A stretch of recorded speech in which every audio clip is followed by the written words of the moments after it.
sebelum acara kita mulai, saya izin memperkenalkan diri kembali ya, Pak, ya. Nama saya Angel Indah Pratiwi, sebagai host Perkebunan TV hari ini, Pak. Sekali lagi teman-teman, halo Sobat Perkebunan TV, selamat datang di program Perkebunan Deep Talk perdana pada hari ini Jumat tanggal 25 Juli 2025. Tempat kita mengupas isu-isu terkini seputar dunia pertanian dan komoditas unggulan di Indonesia. Hari ini kita sudah terhubung dengan Bapak Sutanto Abdullah selaku Dewan Kakao Indonesia yang tentunya akan memberikan kita informasi dan mengulik isu-isu terkait harga kakao yang sekarang menjadi perbincangan saat ini. Ya. Baik Pak Sutanto, saya mau izin untuk mulai untuk sesi wawancaranya ya Pak ya. Silakan Mbak, silakan. Oke, baik. Di sini terkait topik pembahasan hari ini Pak, harga kakao ini masih menarik ya Pak ya. Di tingkat petani ini harga di atas 80.000 per kilo ya Pak. Bisa nggak Pak sekiranya dijelaskan kembali mengapa ini tren tingginya harga kakao ini berlangsung cukup lama gitu, Pak Sutanto? Baik, terima kasih Mbak Angel. Assalamualaikum warahmatullahi wabarakatuh. Waalaikumsalam warahmatullahi teman-teman semuanya. Jadi memang beberapa tahun terakhir, tepatnya itu sejak tahun 2023 awal itu terjadi kenaikan harga biji kakao dunia. Jadi yang naik itu tidak hanya di Indonesia saja, tapi juga seluruh dunia. Karena memang kakao ini adalah komoditas global yang produsennya juga dari berbagai belahan dunia, kemudian juga konsumennya juga demikian. Nah, sejak tahun 2023 awal itu yang awalnya sebelum tahun 2023 berpuluh-puluh tahun.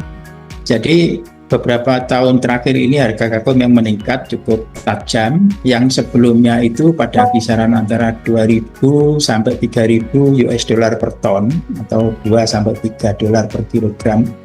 Kemudian mulai tahun 2023 itu kemudian meningkat sampai di akhir tahun 2023 itu mencapai 4 dolar per kilogram. Kemudian naik terus selama tahun 2024 pernah mencapai bahkan 11 dolar sampai 12 dolar per kilogram. Itu luar biasa. Nah, kemudian penyebabnya kenapa? Nah, penyebabnya ini sesuai dengan hukum ekonomi yang umum sebetulnya. Nah, jadi supply dan demand. Artinya kalau misalnya supply-nya atau barang yang ditawarkan itu sedikit, maka demand-nya tetap, permintaannya tetap, itu harga akan meningkat. Nah, ini juga demikian, supply-nya itu menurun. Kita tahu semua bahwa supply-nya itu terutama adalah dari negara-negara Afrika, terutama Pantai Gading, Ghana, Nigeria, Kamerun. 4 negara itu adalah produsen kakao yang terbesar di Afrika, bahkan di dunia. Di Pantai Gading dan di Ghana itu pada saat awal tahun 2023 itu terjadi penyimpangan iklim atau musim ya. Jadi terjadi kemarau panjang yang kemudian menurunkan produksi. Nah, setelah kemarau panjang kemudian terjadi hujan yang berlebihan, di mana dengan hujan yang berlebihan kondisinya lembab sehingga banyak terjadi penyakit pada buah di situ. Produksinya sangat turun. Tambahan lagi terutama di Ghana itu terjadi perubahan penggunaan lahan. Yang dulunya lahan-lahan kakao itu banyak yang kemudian oleh para pemiliknya, para petani itu dijual atau disewakan kepada perusahaan-perusahaan tambang emas, karena ternyata di bawah kebun kakao itu terdapat kandungan emas yang cukup banyak yang ditambang, sehingga akhirnya produksi juga turun. Nah, sampai sekarang ini produksi sangat turun.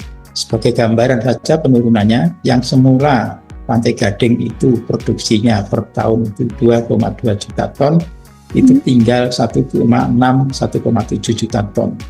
Sedangkan Ghana menurun. Sedangkan Ghana yang biasanya itu sekitar 900.000 ton per tahun biji kakao, itu kemudian tinggal 450, turunnya 50%, 450.000 ton per tahun. Sehingga karena terjadi penurunan itu, barangnya sedikit, sedangkan permintaan tetap, sehingga harganya meningkat. Itu kira-kira kurang lebih penyebabnya, Mbak Angel. Ya. Baik, Pak, untuk prediksi Bapak nih, tren ini kira-kira bakal berlangsung cukup lama nggak sih, Pak? Kemudian hal apa yang bisa mengkoreksi harga global saat ini? Nah, kalau melihat tren ini ya kita sebetulnya pastinya kita tidak tahu, tetapi ada kondisi-kondisi yang bisa kita gunakan sebagai petunjuk kira-kira itu nanti seperti apa. Nah, sampai sekarang ini memang di beberapa negara, terutama negara-negara yang semula itu tingkat perawatan kebun kakao itu tidak terlalu baik, kemudian melihat harga yang tinggi ini, para petani banyak bergairah lagi, termasuk petani di Indonesia. Petani Indonesia yang dulunya juga tidak terlalu rajin merawat kebunnya, sekarang mulai rajin merawat kebun dengan harapan bisa menikmati harga yang tinggi. Kemudian juga ada yang dulunya sudah mengubah dari tanaman kakao menjadi tanaman yang lain, itu kemudian menanam kembali tanaman kakao ini supaya mengharapkan harga yang masih tinggi. Nah, sampai kapan ini terjadi? Nah, sebetulnya sampai kapannya ini ya tergantung pada faktor-faktor tadi itu, faktor yang mempengaruhi supply dan demand tadi itu. Nah, faktor yang mempengaruhi supply ini ya otomatis iklim tadi. Kalau iklim masih terjadi penyimpangan yang tidak baik, yang tidak sesuai untuk kondisi pertumbuhan kakao, ya otomatis nanti akan berlangsung lama. Penyakit hama juga demikian. Kemudian juga faktor-faktor yang mempengaruhi demand atau permintaan ya. Permintaan ini banyak sekali faktornya juga, seperti misalnya kemampuan atau daya beli konsumen. Nah, konsumen kakao ini terutama adalah di Eropa, kemudian Amerika, dan juga negara-negara maju. Kalau negara-negara berkembang seperti Indonesia ini konsumsi kakaonya masih sedikit, jadi tidak terlalu berpengaruh pada harga. Tetapi kalau misalnya konsumen Eropa kemudian mengalihkan konsumsi coklatnya ke jenis makanan yang lain, itu baru nanti berpengaruh. Nah, selama ini sepertinya konsumen coklat Eropa dan Amerika itu masih suka pada coklat, maksudnya tidak bisa meninggalkan konsumsi itu, sehingga dugaan saya ini nanti akan masih berlangsung lama, minimal apa yang saya lihat kemarin itu. Jadi saya barusan melihat di bursa berjangka, jadi future trading, bursa berjangka itu misalnya sekarang kontrak pembeliannya, kemudian penerimaan atau penyerahan barangnya itu belakangan gitu, Mbak. Nah, ini saya lihat di kontrak berjangka di Amerika itu, di pasar New York itu, kalau kontraknya sekarang ditandatangani sekarang, sepakat sekarang, nah kemudian harga barangnya itu diserahkan sampai nanti akhir tahun 2027, Desember 2027, jadi lebih 2 tahun ke depan, itu pada harganya masih pada tingkat 6.000 US dollar per ton. Artinya pada saat nanti diperkirakan, meskipun ini tidak pasti ya, artinya bukan harga mati harus sekian, tapi bisa dijadikan petunjuk bahwa sampai Desember 2027 ini para pedagang kakao, para penjual kakao itu masih sepakat pada saat nanti Desember 2027 itu harganya itu masih 6 dolar per kilogram. Itu, Mbak, kurang lebih secara ringkas begitu bisa lihat.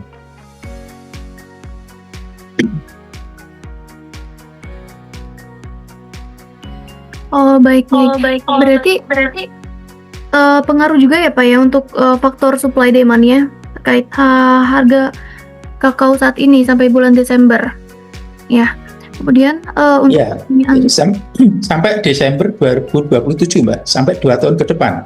Jadi yang kami lihat datanya itu yang tersedia sampai sekarang ini, data yang paling jauh itu sampai Desember 2027 itu diperkirakan harga itu masih pada saat itu nanti harga masih $6 per kilogram. Kalau $6 kalikan 16 ribu, itu kan kira-kira masih 100 ribu rupiah lebih, Mbak. Itu harga di sana, di Amerika. Harga di Indonesia katakanlah ya masih sekitar 80 ribu atau 70 ribu begitu. Saya kira masih seperti itu. Oh iya, baik. Kemudian fenomena apa yang terjadi di kemudian hari, Pak?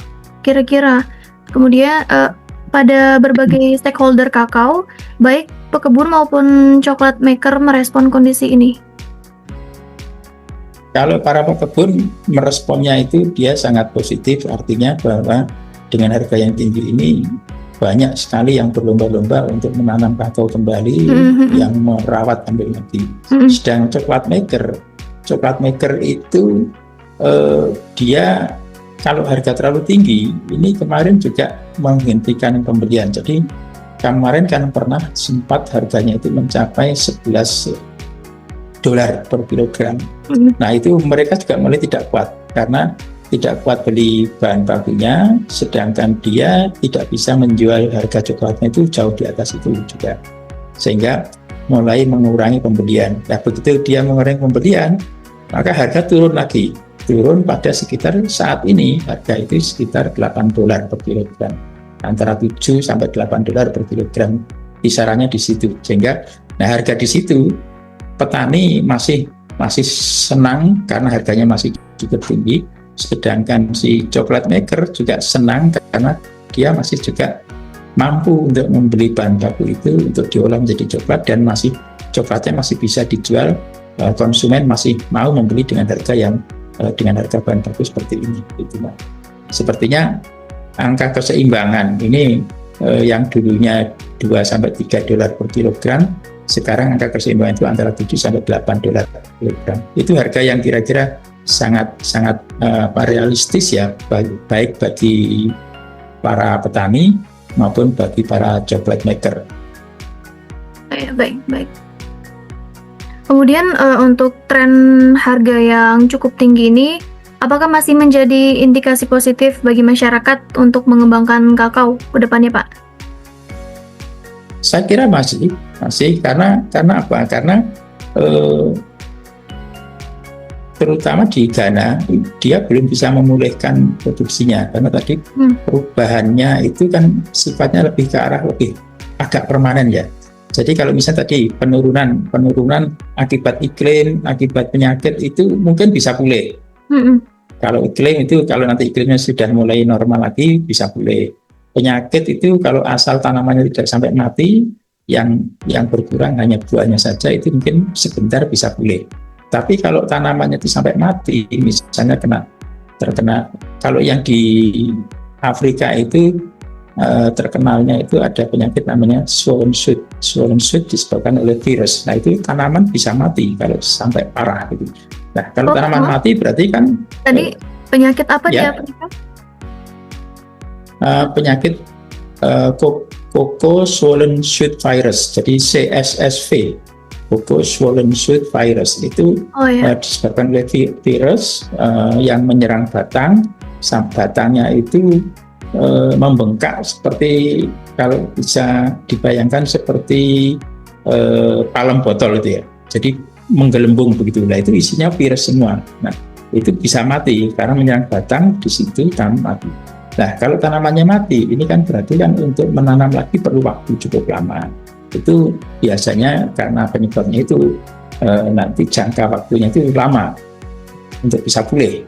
Apalagi kalau yang Ghana tadi lahannya sudah diubah menjadi lahan pertambangan emas, nah itu lebih permanen lagi, artinya jangka panjang sekali, bahkan mungkin selamanya akan berubah jadi tambang emas itu.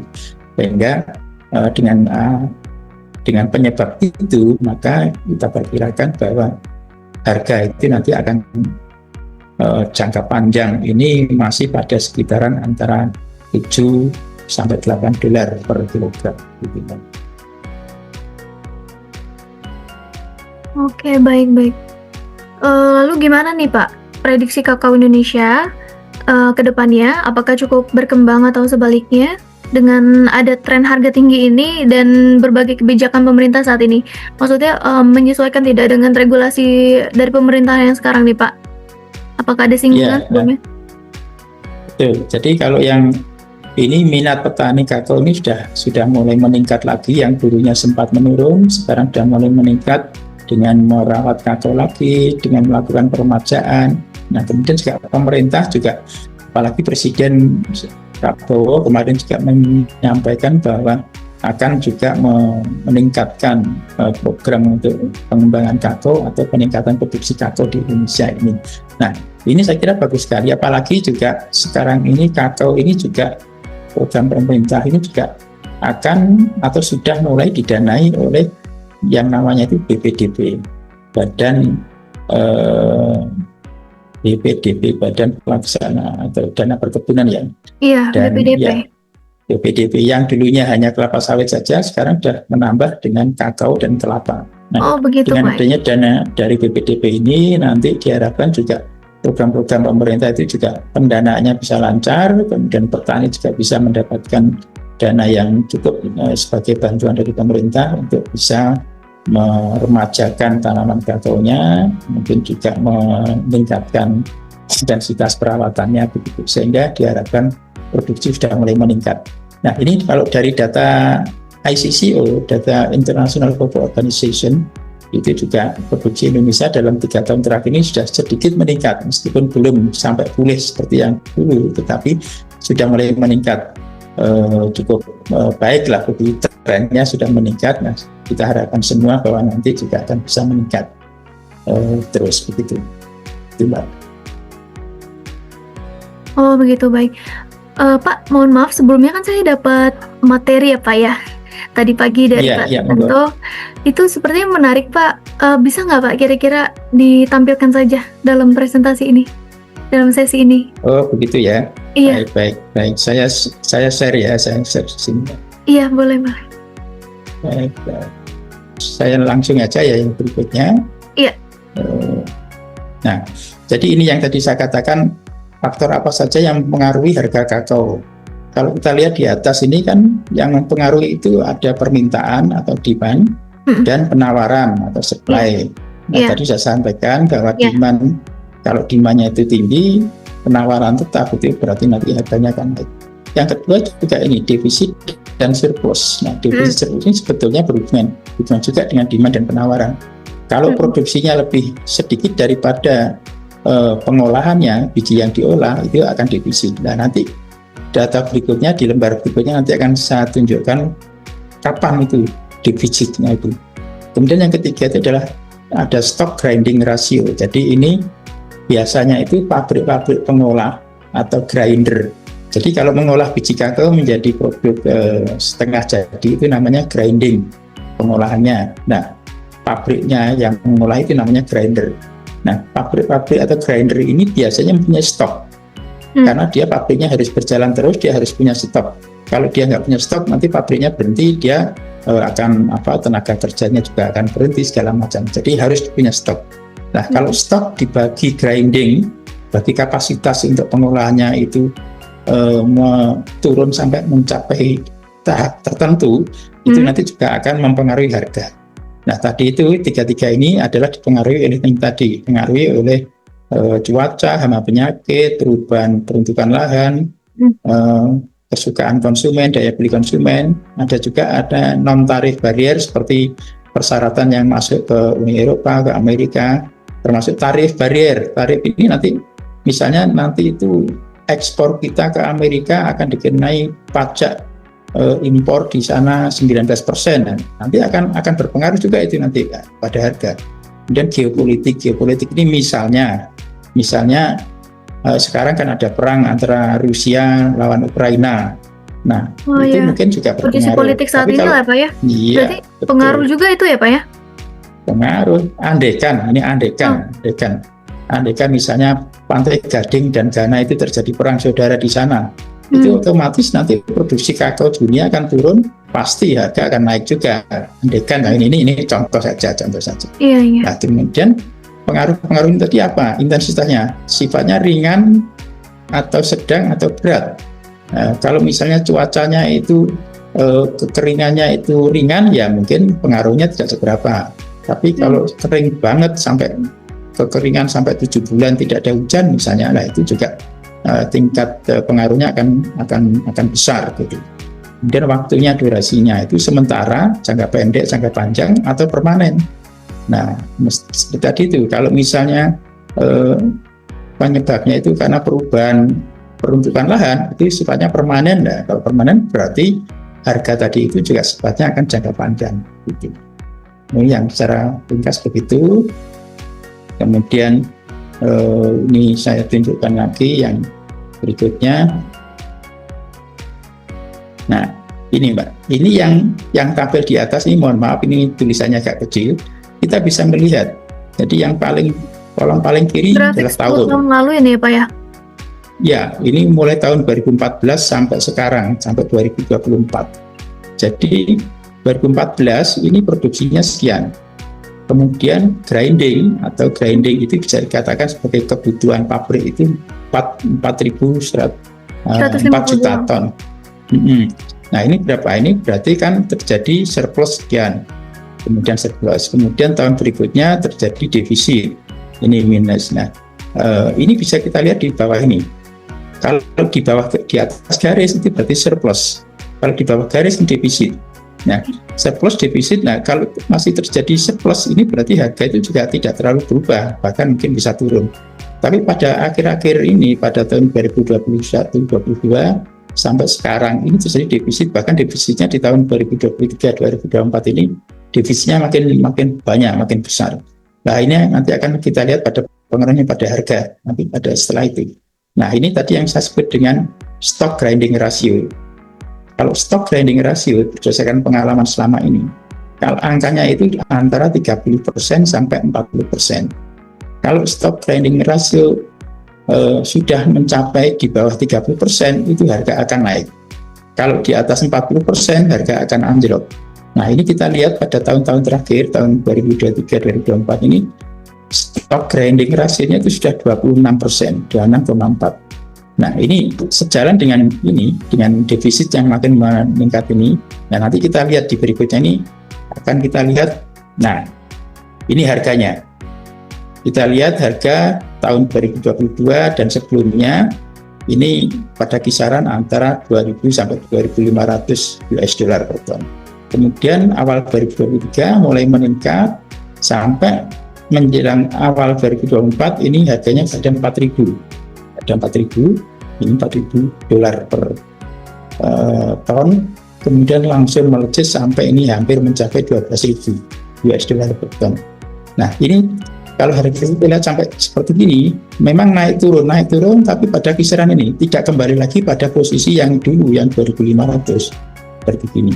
Nah, sepertinya nanti keseimbangan itu pada angka sekitar 8,47, 8,5 dolar Amerika per kilogram, kurang lebih seperti itu.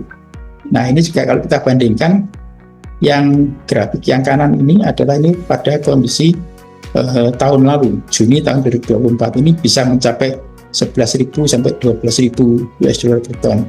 Tapi kemudian pada tahun yang ini, pada kondisi yang sama bulan Juni sekarang ini, posisinya pasti pada kisaran ini antara 8.000 9.000 seperti ini. Sepertinya nanti ini kalau yang tahun lalu ini trennya turun. Nah, pada tahun ini trennya itu lebih datar. Ya, kira-kira nanti ini masih bisa mendatar seperti ini pada kisaran antara 8.000-an US dollar. Nah, ini harga yang saya kutip terakhir pada tanggal 21 Juli kemarin, ini harganya masih 7.211 US dollar per ton. Ini kurang lebih seperti itu. Nah, ini gambaran sebagai negara-negara produsen kakao dan grinder kakao. Produksinya ini, nah ini negara Afrika. Afrika itu produksinya itu memberikan kontribusi 71%. Kemudian Afrika itu terutama adalah ini, Pantai Gading, Ghana, Kamerun, Nigeria, 4 negara ini. Kalau Amerika itu terutama penghasilnya adalah Brasil dan Ekuador. Ekuador lebih banyak, Ekuador sekian. Nah, kemudian Asia Pasifik, Asia dan Oseania itu Asia Pasifik jadi satu. Nomor 1 adalah Indonesia, nomor 2 adalah Papua New Guinea. Nah, ini kemudian grindingnya itu grinder yang seperti tadi saya katakan itu adalah negara yang mengolah biji kakao menjadi produk setengah jadi. Ini nomor satu itu juga masih Pantai Gading. Jadi kalau produksi itu hanya dapat diproduksi oleh negara-negara Afrika, kemudian Amerika Latin, kemudian juga Asia Pasifik. Ya, sedangkan kalau yang grinding ini selain juga dilakukan oleh negara produsen tadi itu juga dilakukan oleh negara konsumen seperti Jerman, Belanda ini di sini. Kemudian di Afrika Pantai Gading, Cote d'Ivoire itu Pantai Gading, dan Ghana ini juga cukup besar pengolahannya, grindingnya. Dan Amerika ini Brasil, Amerika Serikat juga. Nah, Asia Oceania ini Indonesia juga merupakan grinder yang besar, paling besar se-Asia. Juga yang nomor 2 adalah Malaysia. Bahkan perlu dicatat ini Mbak ini bahwa grinding Indonesia itu, pengolahan biji kakao di Indonesia itu bahkan jauh lebih tinggi daripada Amerika Serikat. Di Indonesia itu 390.000 ton per tahun biji, Amerika Serikat hanya 280 ton per tahun.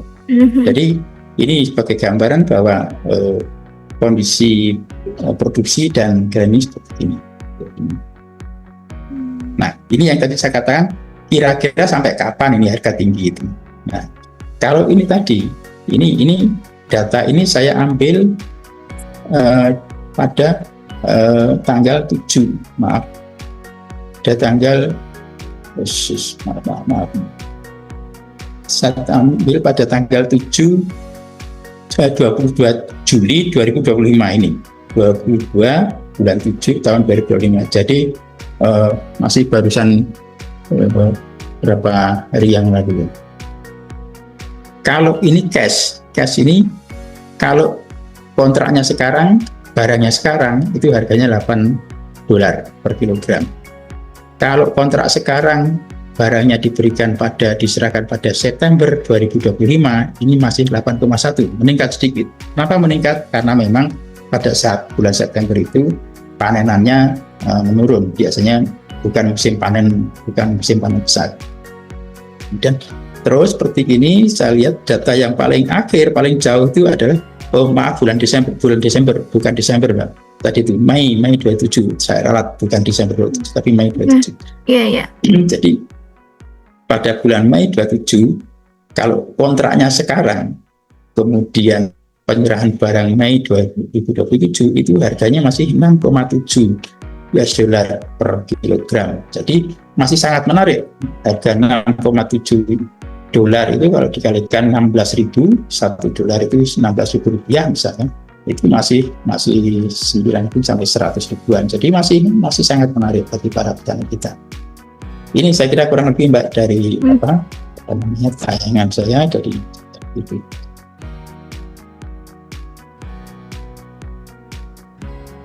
Baik, berarti untuk saat ini posisi tertinggi negara produksi kakao terbanyak itu masih diduduki oleh Afrika ya Pak ya? Masih kemudian Pantai Gading. Selanjutnya di Amerika Latin untuk grindingnya masih berada di posisi Afrika juga ya Pak ya? Jadi grindernya masih Afrika juga ya. Optimis lah gitu Indonesia untuk lebih dikembangkan lagi ya. Pantas saja petani saat ini tuh tertarik Pak untuk memulai kembali ya untuk berbisnis pertanian kakao ini ya.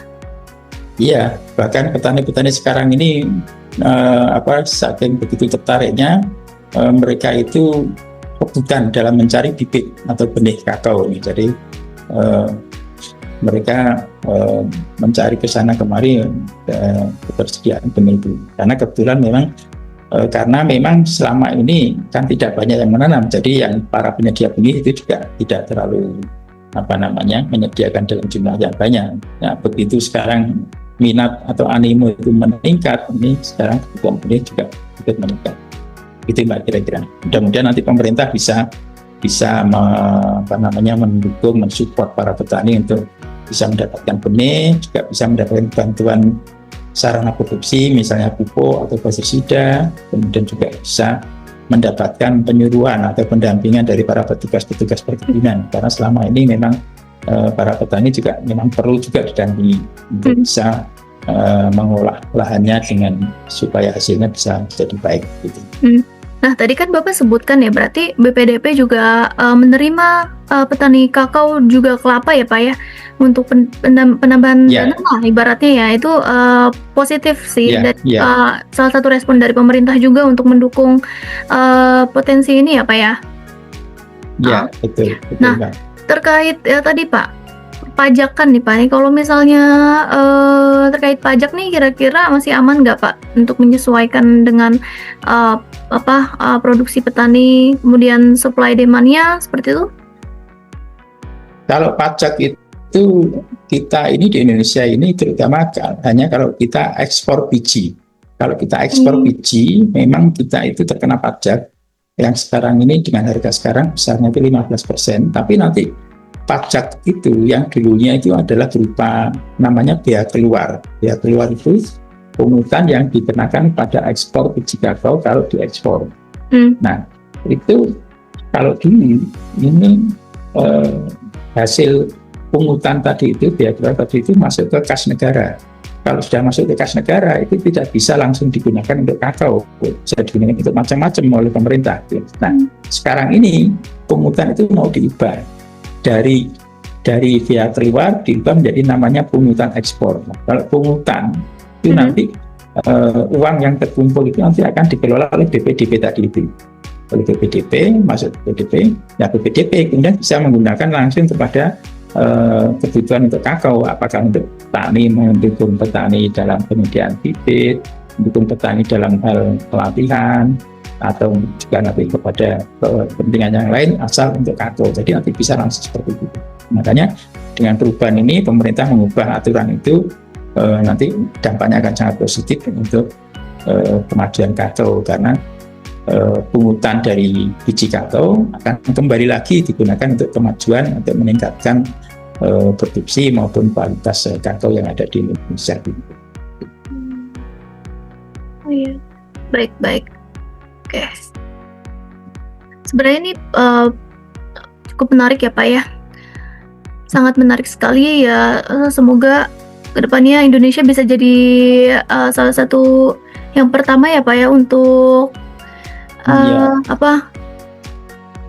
menjembatani, semoga. bisa menyaingi Afrika, kemudian Eropa juga dalam grading sama produksi ya Pak ya. Karena kan melihat Indonesia juga kaya akan wilayah pertumbuhannya ya Pak. Semoga ada perkembangan yang lebih signifikan kembali, dan semoga apa yang diharapkan petani dan para produsen juga sesuai dengan apa yang diinginkan gitu ya Pak. Karena juga dulu itu Indonesia pernah menjadi produsen nomor 2. Jadi setelah Partai Gading itu Indonesia. Jadi antara posisi Ghana dan Indonesia itu dulu itu saling berganti, silih berganti. Kadang-kadang Ghana nomor 2, Indonesia nomor 3. Kadang-kadang juga sebentar lagi Indonesia nomor 2, Ghana yang nomor 3. Di tahun 80? Itu di tahun di tahun 2000-an ini. Jadi tahun 2009,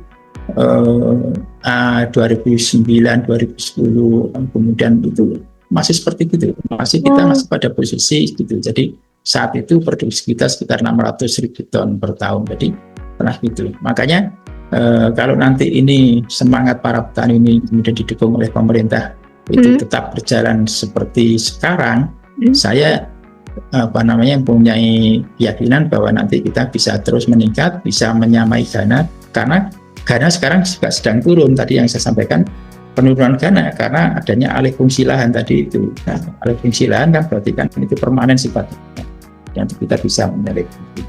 Karena begini juga, sekarang ini menurut data dari Ditjen Perkebunan itu luas areal kakao kita itu adalah 1,3 juta ton. Sedangkan produktivitas kita itu hanya sekitar antara 300 kg per hektar. Nah, kalau nanti jauh sekali dan produktivitas per hektar, ya, kalau misalnya produktivitas itu kita bisa naikkan sampai 1 ton per hektar, itu kita sudah punya 1,3 juta ton per tahun. Itu sudah jauh di atas Ghana, sudah nomor 2 kita, sudah seperti itu. Iya. Seperti itu. Iya. Baik Pak, karena keterbatasan waktu nih Pak, kami perlu waktu kembali untuk mengulik ya Pak ya. Semoga aja ada sesi kedua yang bisa kami diskusikan kembali dengan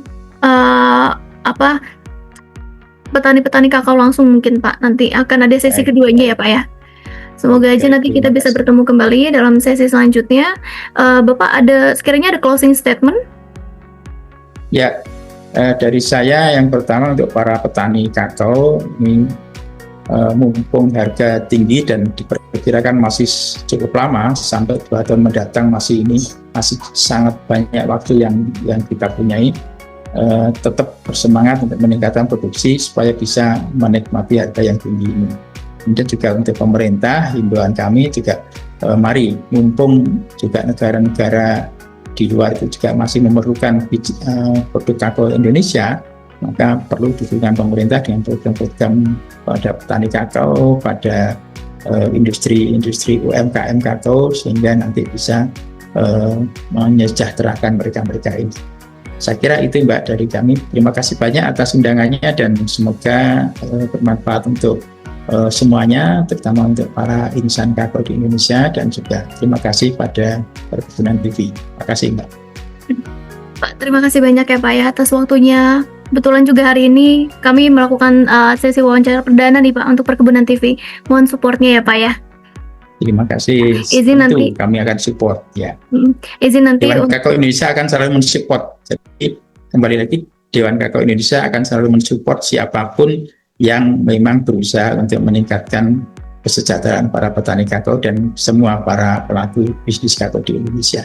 Ya, mantap sekali. Terima kasih. Mantap sekali Pak. Terima kasih banyak ya Pak ya atas waktunya. Mungkin seperti itu aja teman-teman. Kami pamit undur diri. Mohon maaf apabila ada kesalahan kata. Stay tune teman-teman untuk sesi wawancara selanjutnya. Wassalamualaikum warahmatullahi wabarakatuh.